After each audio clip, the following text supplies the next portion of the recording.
So this talk I'm giving today is an introduction to CoreOS. I think everyone in here knows me, so I will just give the one-line introduction. I've been with Rackspace for 3 years, and I work on the Mailgun team. If you don't already, you should follow me on Twitter. This is the obligatory slide I put on in every talk that I do. I also have all this talk and all the other talks that I do will be available on my website at Gignac.com. I will also make sure that it gets on the one wiki page that Dave set up. So today I really want to kind of cover two things. I want to start by giving kind of an overview of what CoreOS is. But I really want to move on from that pretty quickly and get on to demos, because I think that it's just kind of a lot of talking in bullet points, and the demos are kind of the interesting part of this talk. So what is CoreOS? CoreOS is a few different things. First, CoreOS is a company. It was founded by Alex Polvey and Brandon Phillips. Both of them worked for CloudKick, which is an acquisition that Rackspace made a number of years, and after they left, they started this. A lot of you who have been around for a while will remember Rob Zumsky, UX designer. He's working for them as well, and Brian Walden, for people who have really been around for a good while. So that's kind of CoreOS, the company. The second kind of piece of CoreOS is CoreOS, the Linux distribution, which I'll kind of dig into in a moment. And then there's also CoreOS, the platform. So they have a whole suite of software that they have released to kind of what they would claim is managing large Linux clusters very easy. So let's start talking about CoreOS, the Linux distribution. It is a very, very minimal Linux distribution. It's based on Gen 2, but they take the Gen 2 distribution and really strip it down to its bare bones. The point of CoreOS is to be really good at running containers. So it does not ship with a package manager, right? If you're used to apt or yum or whatever your kind of favorite package manager is, no package manager. If you want to run software on CoreOS, you should run it in a container. That even really applies to like debugging tools, right? Like you might not get curl or wget on your distribution. If you want it, run it inside a container. That's kind of their philosophy. It's built for running high availability clusters. I think everybody here is familiar with high availability in some form or fashion, right? We don't want a single instance of any application running so that our site doesn't go down when one thing goes down. They kind of take this up to a different level. They want you to build applications so that you can have machines go down, and anything that was running on them will magically get moved to other machines in the cluster. So it's really built for kind of this cloud world, right, where Rackspace decides to do network maintenance and your machine goes offline and you don't care, right? It's not even a blip in your monitoring because you really are caring about running your application here. One kind of other interesting thing I think about CoreOS Linux is that patches and updates are applied automatically. So what this means is that by default, unless you make some configuration changes, when they release a security update, your machines will start rebooting without you doing anything, right? And this is really scary on one hand, right? I think kind of most of us are used to, if you're familiar with the pets versus cattle analogy, when one of our servers goes down, we really care about getting it back up, and we know it by name. This is really scary, kind of coming from that background. But again, they're kind of pushing for clusters with hundreds or thousands of machines where you're not managing individual servers as kind of unique things. If a server goes down, you can replace it with another one, and machines can kind of come in and out of your cluster as network partitions happen, or network maintenances, or just plain old crashes, right? Or EC2 retires your instance. The great thing about this, once you kind of get past the scariness, is that security patches, like when there's a security vulnerability, you get it right away. One other note is that they actually perform rolling reboots, so you're not going to lose all of the servers in your cluster at once. You will lose one at a time per cluster. And I'll talk a little bit more about how that happens in just a second. So that's kind of like CoreOS, the Linux distribution, and there's not a whole lot to say about it because there's not a whole lot there. Instead, they kind of have built a number of other layers on top of this kind of kernel plus containers philosophy. So talking about containers is the next piece. I'm not going to do a deep dive on like what containers are. Ashima did a tech talk last week on Docker, and that kind of gives you an introduction to Docker specifically, but kind of the philosophy of like portable applications in general. The first thing I'll mention about containers on CoreOS is it's not all about Docker. Docker is great, but there's other types of containers that they support as well. One of those that they support out of the box is nspawn. If you think Docker is lightweight, nspawn is even lighter weight than Docker or LXC. It also provides different types of isolation. So Docker is going to basically provide you more or less full isolation from the resources on the host machine. Nspawn actually provides very little isolation between the host machine and the application running in a container. So Docker would be really great for running your web app, right? It has no business knowing anything really about the host machine that it's running on. But there's other things that make a lot of sense to run in an nspawn container. If you're having networking issues with your machine and you need to do like network diagnostic tools, you can run those tools in an nspawn container and they can help you debug issues on the host machine. Another application of this that I've been messing around with lately is running the cloud monitoring agent with like disk and CPU and memory checks. You want to run that in nspawn so that it actually has access to what is on the host machine. So containers in general, they provide isolation from the host system, isolation from other applications, less overhead than virtual machines. It's kind of containers. So the other thing that CoreOS ships with support for out of the box is systemd. Systemd is a system management daemon. If you're using RHEL, the newest version is already shipping with systemd, so you might be familiar with it. If you're coming kind of from an Ubuntu background, you're more used to initd or upstart. You can think of them as very similar to each other. Everyone seems to kind of be going the way of systemd. Like I mentioned, Fedora and RHEL have already converted over to systemd as default. Ubuntu has committed to doing that, and there's another of other distributions that are moving to systemd as well. One really cool thing about systemd is it's not just for managing services. You can use it to run like jobs on a timer, like scheduled jobs.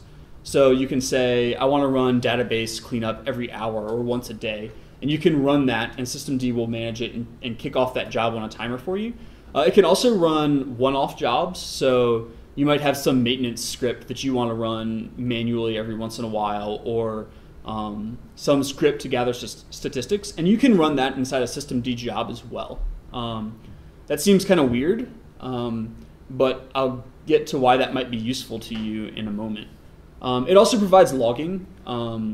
You can choose to use syslog with it, but CoreOS is configured to use Journal, which is the built-in systemd logging system. One cool thing is it supports JSON out of the box. I know some syslog distributions, I think, have support for structured logging, but it's been first class for a while. So that is systemd. One other thing I'll mention is that you can also use it to do like device configurations. So if you want to set up, say, a block storage device, you can use systemd to do that. If you need to set up, like, customize your network on your host machine, you can use systemd to do that.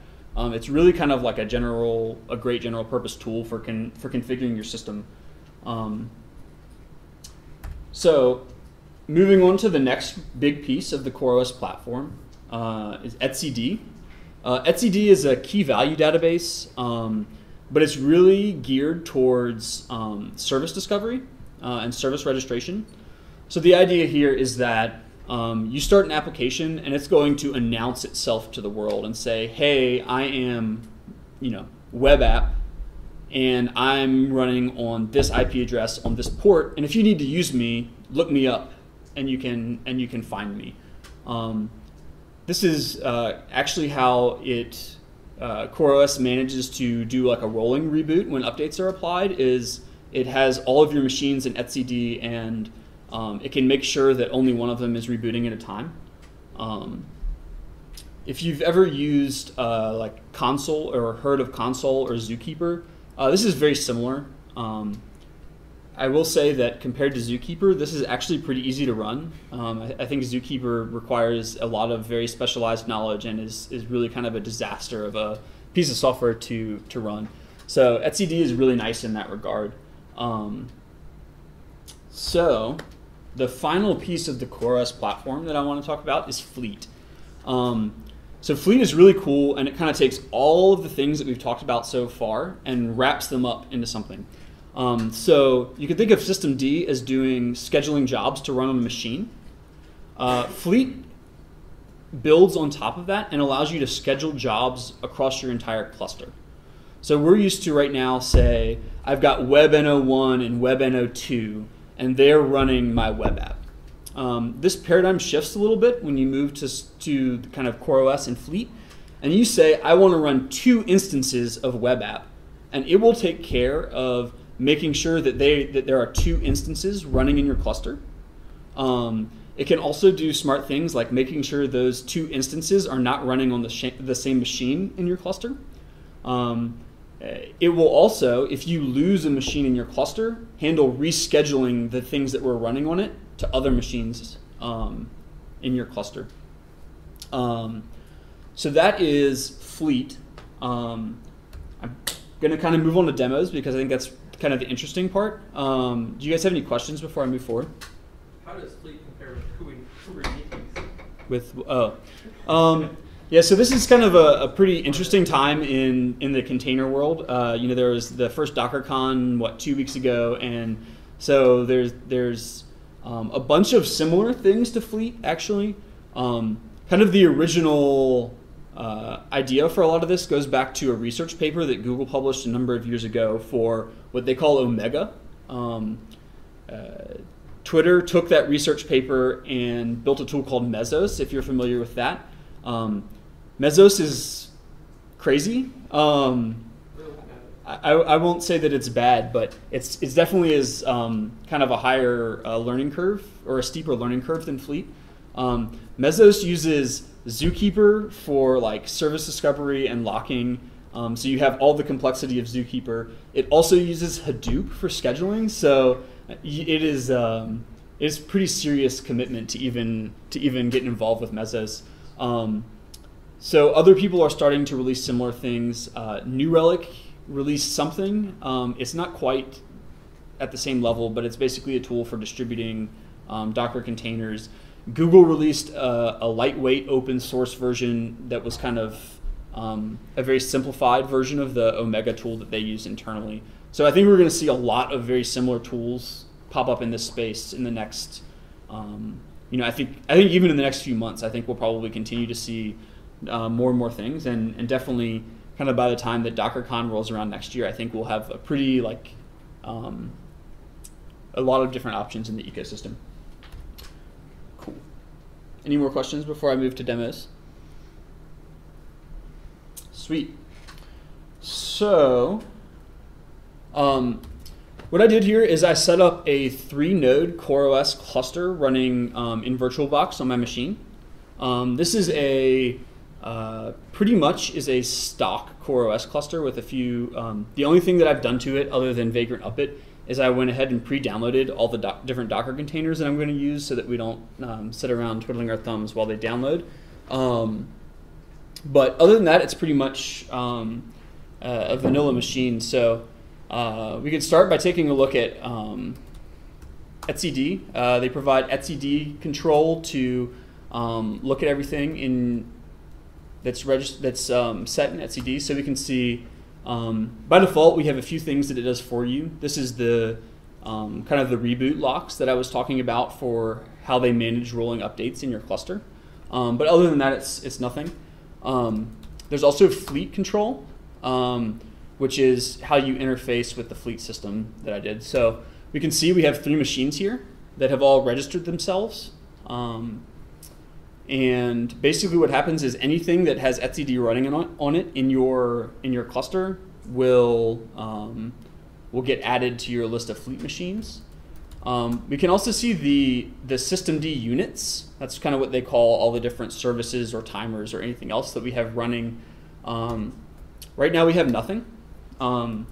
So what I'm going to do is build and deploy a simple web application. It will be running inside Docker.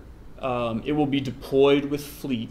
And then we're going to use a tool actually that Mailgun wrote called Vulcan to perform load balancing between the different nodes. So I'll start by walking through some of the code.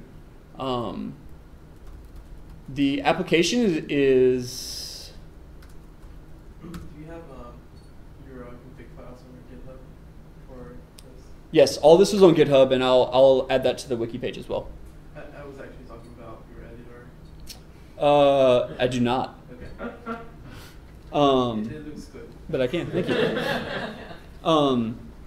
So this is a really kind of dumb Go application. Where's my mouse? Well, basically all it does is starts an HTTP server, and it will reply with hello Go. So that's pretty simple. We can look at the Docker file for it. Also very, very simple. It basically sets up a Go development environment. So it installs Git and Golang, and then runs go get hello Go, which will install my my software. It will fetch all the dependencies it needs, that sort of thing. So pretty straightforward. And this is already published to the Docker registry, so we won't actually be rebuilding this. And we can look at the systemd unit file that controls all this. The first thing, it's kind of hard to see, but the file name here is hellogo @.service. And the @ symbol tells systemd that this is a template, not actually a service that we're going to run. This allows us to pretty easily run multiple instances. So say we want to run one instance on port 8000, one on 8001, we can do that. So we give it a description. We say that it depends on Docker running and etcd running. We load some environment variables. We pull the Docker image. We run the CoreOS container, or the Docker container. Kind of on line 10 here is where things start to get interesting. We're using etcd control to set some data about the service that is running. So you can see this has something to do with Vulcan, and I'll come back to that in a little bit. But basically what we do is register the service name as the key and the IP and port that it's running on as the value. And then whenever the service stops, we're going to stop the Docker container and remove that entry from etcd. Kind of a real-world application would not just kind of do a once set and forget thing with etcd. It would actually set a TTL on the value. So say it's valid for 1 minute, and then on some sort of timer, every 45 seconds, it would re-register it so that if systemd for some reason doesn't realize that the service has stopped and need to be restarted, it will automatically, with a short lag, remove the value and stop getting traffic. Of course, you probably also want something like Nginx or HAProxy or Vulcan will also provide health checks on anything that it's load balancing to, so that it will stop that as well. Kind of one interesting thing for this service configuration is this xconflicts line. Basically, this is what tells Fleet to not run instances of this service on the same machine. So it will be limited to 1. So let's actually put this on our cluster. So the first thing, I've got my I have my local file system mounted on Docker. So let's run.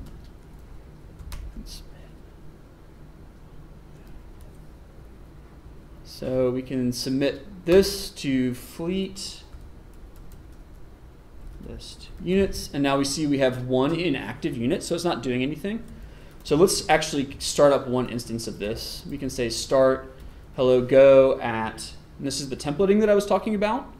We'll start one instance on port 8000, and this will go and it'll say, all right, good, we launched this on a machine ID, and the machine it's on is 172.17.8.103. We can we list our units. We now see that it's running on that machine, and what I'll do is actually go over to that machine. I didn't set up SSH properly in my cluster, so Fleet depends on SSH, being able to SSH into all your machines, so I have to jump around a lot in this demo because I didn't set up SSH properly. But we can say status hello go at 8000 service, and we can see that all the different logs. It pulled the application. It started the server. It did some other things with etcd control. So it's running, and we should be able to, if everything worked correctly, see this on my laptop. It did work correctly, thankfully. Yeah. So it replies with a very simple hello go here, and it works. So that's fun.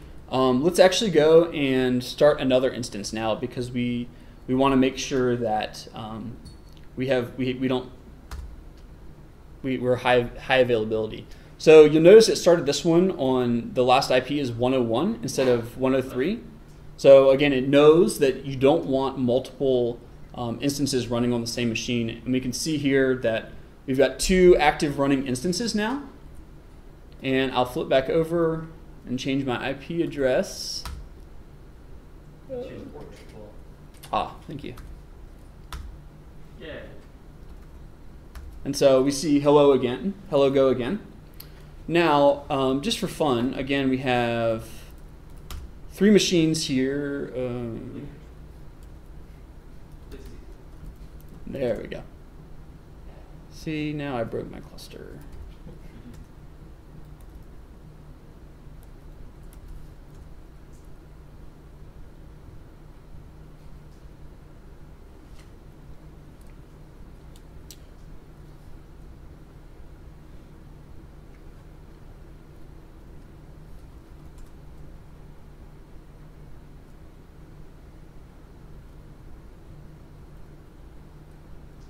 What happened there is I accidentally started another instance of the fleet service, which kind of wrecks things.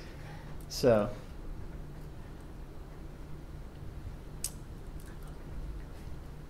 how does fleet and etcd and all this sort of stuff know where to initially communicate to?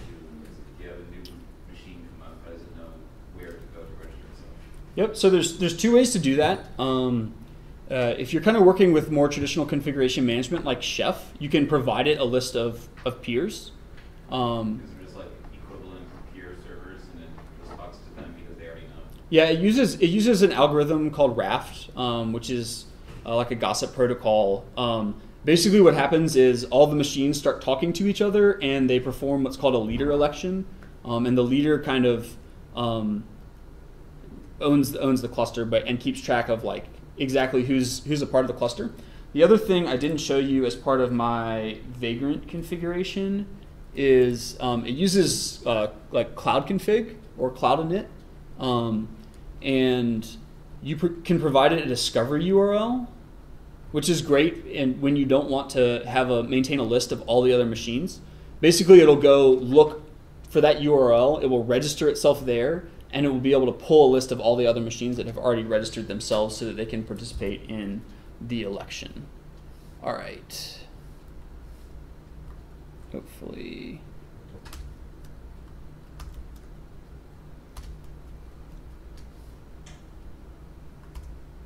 All right, I have all my machines again. So this is actually kind of neat, right? Because I just killed my cluster and brought it back up, and all the things that I had scheduled are still running, and they rebooted themselves. So my demo actually turned out all right. You can see, notice this time though that it didn't start it on the same machines. Last time it was on 101 and 103. Now it's on 102 and 103. So I can, what's the right port? 8000 is on 103.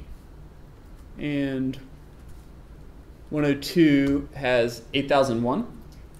And so you can see when you lose machines in the cluster, it'll make sure that they get rescheduled.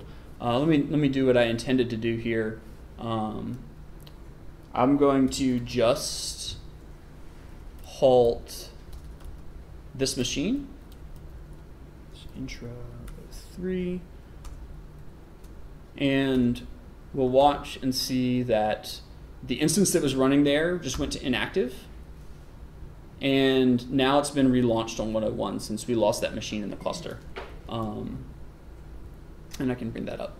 What happens if you halt the second one while you launch two in one machine? It won't. So if you have multiple instances, you always want to have more machines than you have like on an instance. You can also set it up in different ways, right? So I'm doing this port-based. There's no reason that all of those, there's no like technical reason that those can't all run on the same machine. So I might introduce multiple variables, right? Like I might want 10 instances that each have services running on 5 ports, and within different port ranges, they can run on the same machine, and but within an instance number, they'll kind of remain distributed. So your current configuration, when you add an instance, will it refuse it? It will be, I don't know, I think the state will remain inactive, and then if another machine comes up in the cluster, it would schedule it as soon as you have a machine. So you can really do kind of neat things here, right? You can watch your fleet control for inactive units that are waiting to be scheduled and spin up new machines on the fly.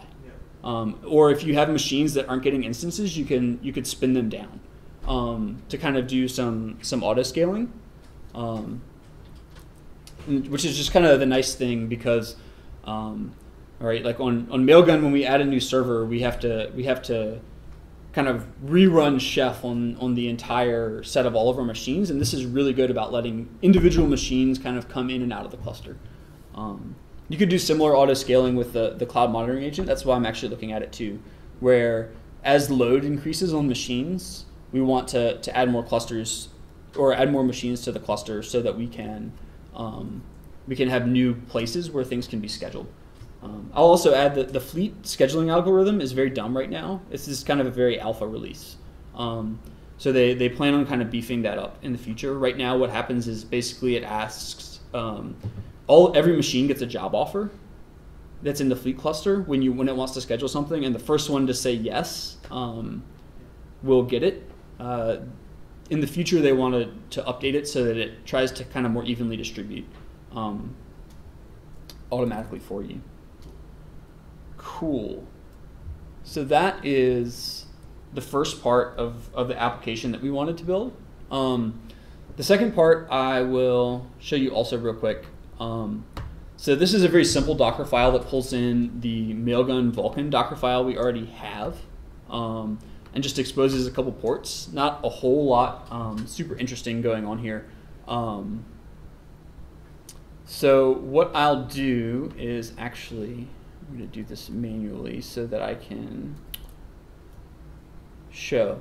So let's, if we look in our Docker images, we see I've already downloaded the load balancer container, Docker container. And so what this will do is, let's see. So this will actually start up a new Docker container. Before I do this, let me show you one other thing.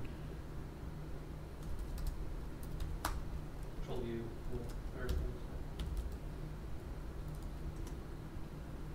You can also see that the instances that I'm running have registered themselves with etcd. So this is really useful for other things to look up and figure out where they are. We can run get. If we run it on this, we can see we have one running on 172.17.8.101 port 8000. The other one would point to the other machine that's running it. So let's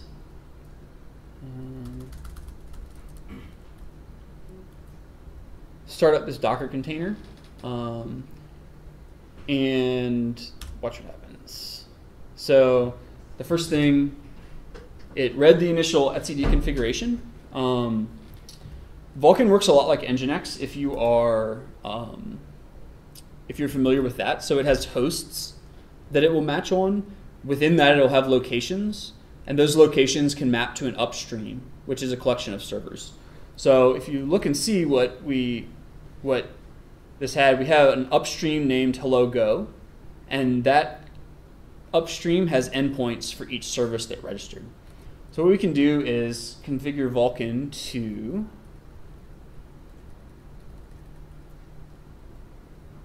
we can give it a new host and a new location.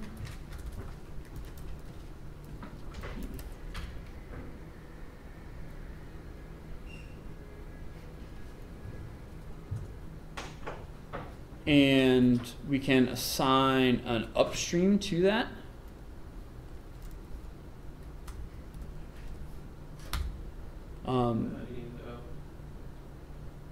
Thank you.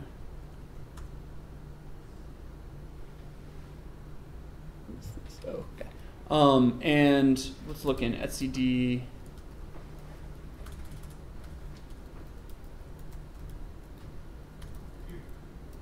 So now we can see we have some more entries in Vulcan D. We have hosts, we have hosts. Oh, messed up here.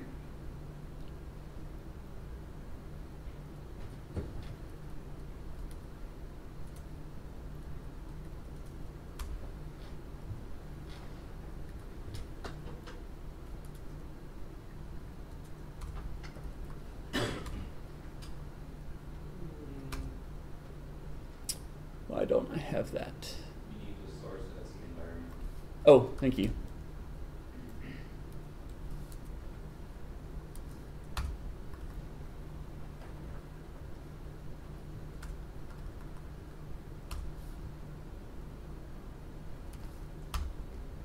There we go. So this will take any requests that kind of come from. I still didn't do it right. Because I don't want it on this machine, I want it on my other machine.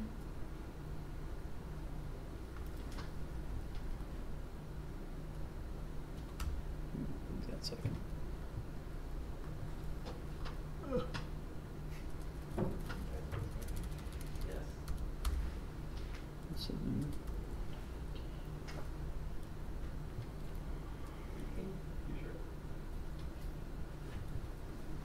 So I can see 172.17.8.101.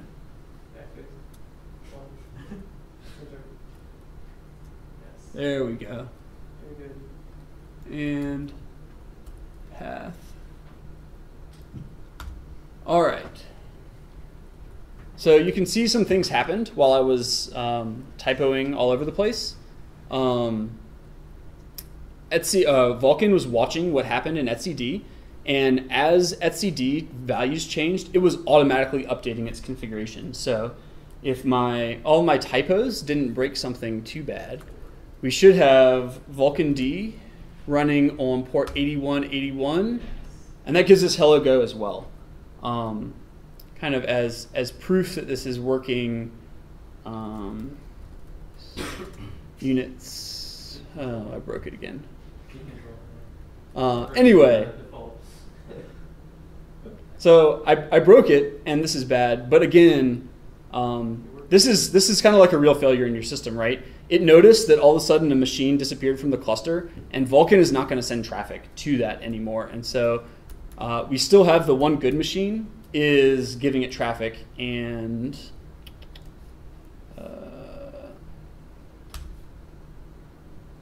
just as proof that this is working.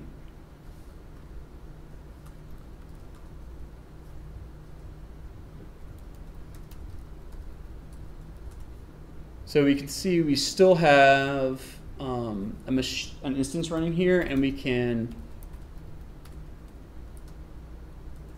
go at 1001.service and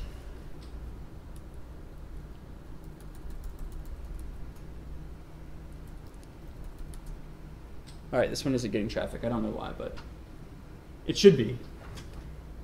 So anyway, my live coding has broken something, but you guys get the point. So that's kind of my demo. One last thing, I do have a systemd file for the load balancer as well, so we could just deploy that with Fleet. Of course, the one difference here is you might want to use, if you want your load balancer to be web accessible, it kind of needs to be on a well-known machine so that you have like DNS entries that you can register. There's a few different ways to handle this. You can actually, there's something called SkyDNS that will pull its DNS entries with short TTLs from etcd. You can also use, in the other service file that I had this xconflicts. There's also other like criteria you can use based on scheduling. So I could set like a metadata on certain publicly like accessible edge devices. And say that my load balancers have to be on those nodes so that they can, so that they're accessible, and all the other ones are just communicating over a private network. I think mail is a really good example of where you can use the metadata, because we don't want to be sending email from cloud servers because it will all get marked as spam, and so we want all of our services that are actually doing the sending of email to be scheduled on dedicated servers that have IP addresses that we're kind of making sure are clean. So you can really get kind of powerful and crazy with how you schedule these things. So for example, Gignac as a load balancer, how would you make it aware of which nodes are up? Well, so I'll plug Vulcan here. You can use Vulcan, but if you don't want to use Vulcan, I understand. You can use a tool called confd. There's kind of a little bit of a misunderstanding that containers run one process, and that's like a very common thing, but it doesn't have to be that way. You can run like supervisor D inside your container, and then you would run nginx with that. You would also run confd and point it at your etcd. What confd will do is look for changes in etcd and regenerate config files. So it would regenerate and reboot and restart your nginx installation on the fly. So that's all the demo I had. Are there any questions? What's next for CoreOS? What is next for CoreOS?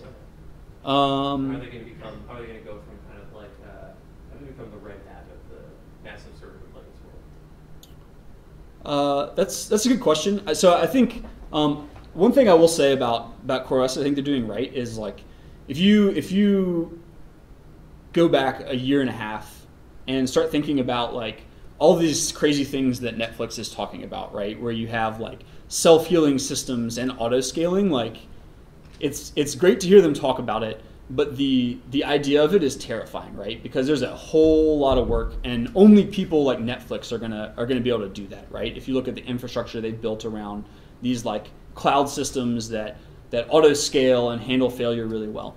I set this up, and it's not perfect.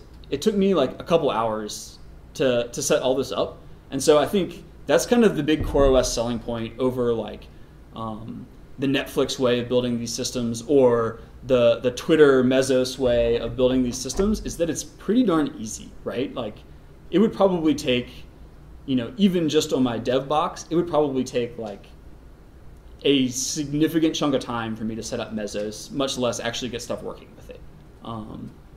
So I think that's kind of their big value add.